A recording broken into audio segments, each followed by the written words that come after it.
Se você chegou até aqui, é porque percebeu que o problema nunca foi apenas dinheiro. Nas partes anteriores, falamos sobre decisões que parecem normais, mas constroem uma prisão silenciosa. Falamos sobre renda que cresce, mas liberdade que não acompanha. Falamos sobre erros que parecem progresso, mas escondem dependência. E agora, nós vamos falar sobre algo ainda mais profundo, algo que não aparece na planilha, não aparece no extrato, não aparece no saldo, mas influencia cada escolha que você faz. Existe uma pressão invisível, a pressão de parecer bem-sucedido, de mostrar que está evoluindo, de mostrar que está vencendo, de mostrar que está crescendo, mesmo quando não está. Antes de continuar, se esse conteúdo já abriu sua mente até aqui, inscreva-se no canal e ative o sininho das notificações para não perder nenhum conteúdo incrível como esse, porque aqui você não vai encontrar promessas fáceis, você vai encontrar clareza. Agora respire fundo, porque o que sustenta muitos dos erros financeiros não é falta de dinheiro, é necessidade de validação. E quando a validação fala mais alto, as decisões deixam de ser estratégicas e passam a ser emocionais. Bem-vindo à parte final, porque agora nós vamos falar sobre o erro que sustenta todos os outros. O sexto erro é viver para manter aparência. Existe um custo que não aparece na fatura do cartão, mas ele existe. É o custo de parecer bem-sucedido. A classe média brasileira vive sob uma pressão silenciosa. A pressão de mostrar que está indo bem. Não necessariamente de estar bem.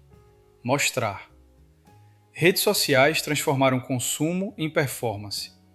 Viagens viraram prova de progresso. Carros viraram símbolo de evolução. Restaurantes viraram palco de conquista. Reformas viraram status. E a comparação nunca foi tão intensa. Hoje você não se compara apenas com seu vizinho.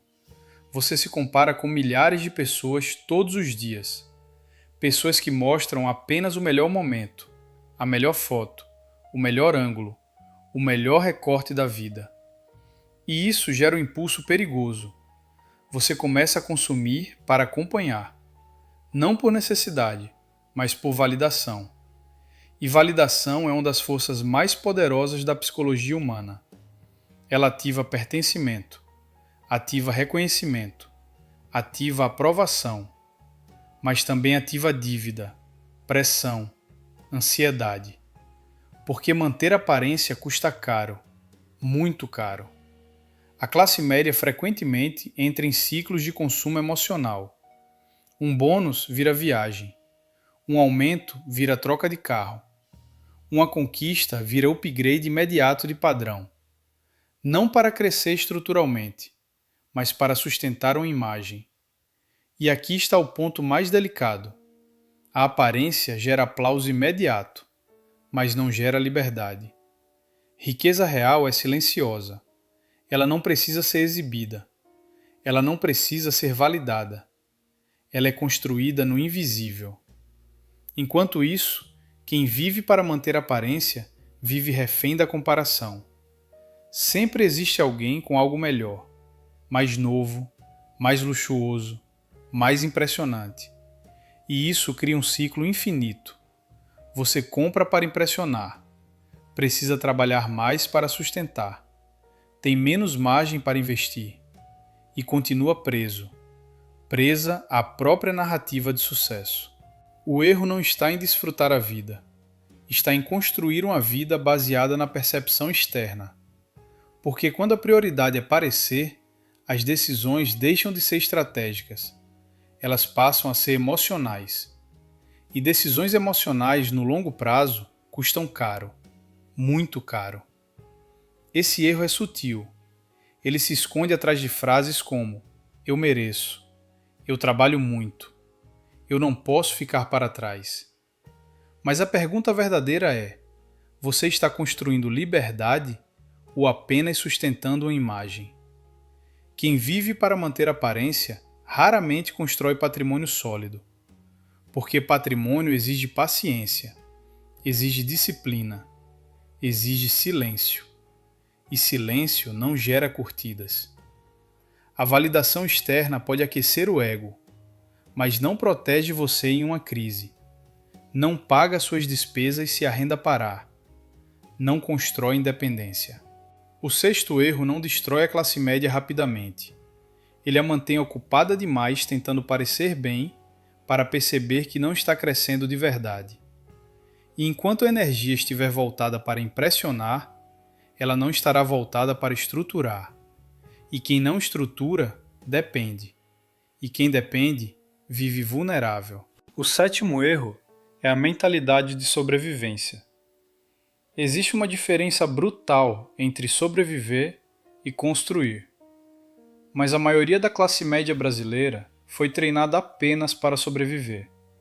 Desde cedo, a meta é clara: estudar, arrumar um bom emprego, ter estabilidade, pagar as contas em dia. E isso parece responsabilidade. Mas aqui está o problema. Sobrevivência não é estratégia de crescimento, é estratégia de manutenção. Quem vive em modo sobrevivência pensa no próximo boleto, no próximo mês, no próximo reajuste, na próxima prestação. Mas raramente pensa em 5, 10, 15 anos. Porque pensar no longo prazo exige visão, e visão exige coragem. A mentalidade de sobrevivência cria um teto invisível. Você não tenta expandir renda de forma agressiva. Não busca aprender sobre ativos. Não estrutura múltiplas fontes de renda. Não assume riscos calculados. Porque qualquer risco parece ameaça. Qualquer mudança parece instabilidade. E instabilidade, para quem vive no limite, é assustadora. Mas aqui está a verdade desconfortável. Segurança absoluta não existe. O emprego pode acabar. O mercado pode mudar. A economia pode virar. E quem vive apenas para manter não está preparado para crescer. Está preparado apenas para reagir. E reagir sempre coloca você atrás.